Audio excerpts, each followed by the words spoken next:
in front of me is a Oscal C20 Pro, and today I will show you how you can capture a screenshot on this phone.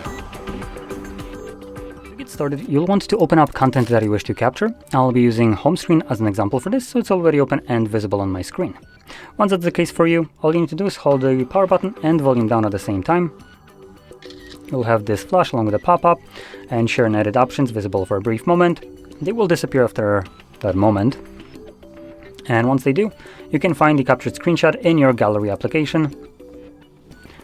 And it will be visible under the Photos tab, but obviously here you'll find literally everything, so it might be easier for you to find it under Folders and then Screenshots.